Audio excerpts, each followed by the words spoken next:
On June 4th, 2022, a picture of what appears to be a serialized Metazoo card from their upcoming set UFO was uploaded to Facebook on one of the many Metazoo marketplace groups. The owner of this 10 out of 10 serialized card mentioned in their post that they had contacted Metazoo support regarding a damaged wilderness release event card. They were asked to cut the card in half, send in a picture to their support team via email, and that they would send a replacement card. No big deal. They would, however, not expect the giant surprise that they would receive in the mail in the days to follow.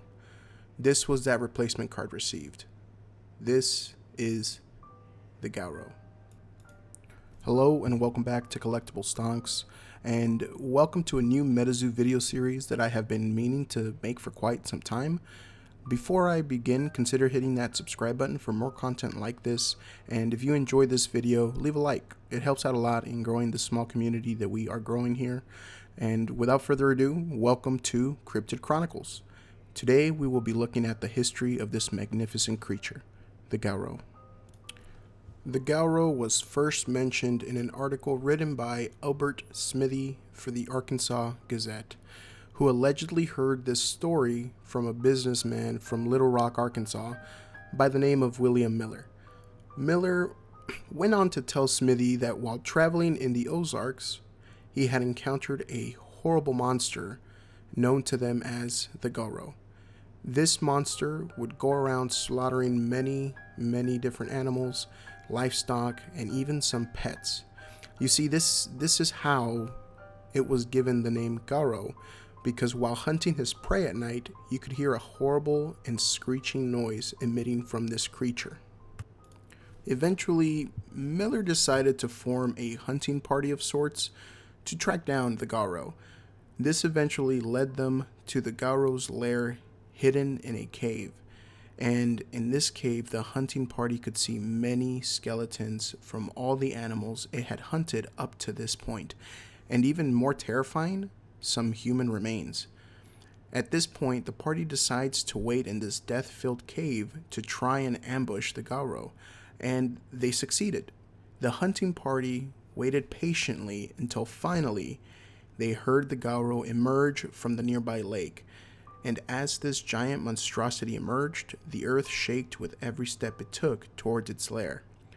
Finally, the Gowrow went into the cave, where he was met with a volley of attacks from the hunting party, but not before he ripped up several trees in the ensuing attack, along with one of the hunter's legs. Once this mighty beast was defeated, they finally got a chance to fully examine its corpse.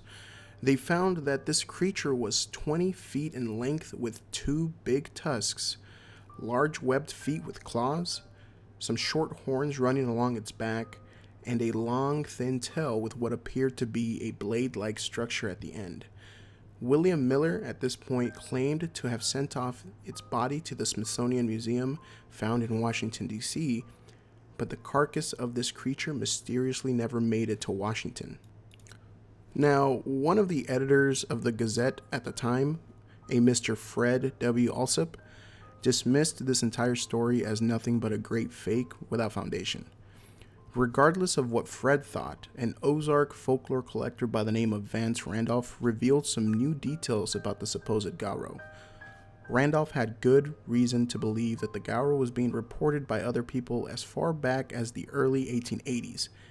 His sources would go on to suggest that this was not just an individual creature, but rather an entire species who would hatch from these soft-shelled eggs as large as beer kegs, and that their mothers typically carried newly hatched infants in a pouch. Randolph would go on to provide other stories of encounters from several different people, some while going exploring, spelunking, and others of people who would lie about capturing a Gowrow. But at the end of the day, this creature is considered nothing more than a folklore of exaggeration. The most popular theory regarding this cryptid is that this legend of the Gowrow was based on the alligators found in the south of Arkansas, which do tend to grow as long as 12 feet. Now, this theory makes sense, but of course, what if that is not the case? Was its body mysteriously stolen while en route to the Smithsonian? in an attempt to hide the truth? Could it have possibly been a new species of alligator that we have yet to discover in that region? The mystery will continue on. Thanks for watching the very first episode of Cryptid Chronicles, and I hope you guys enjoyed this. Let me know if you would like to see more of these, kind of going over the history of some of these cryptids in the Metazoo card game. And as always, I will see you guys in the next one. Thank you.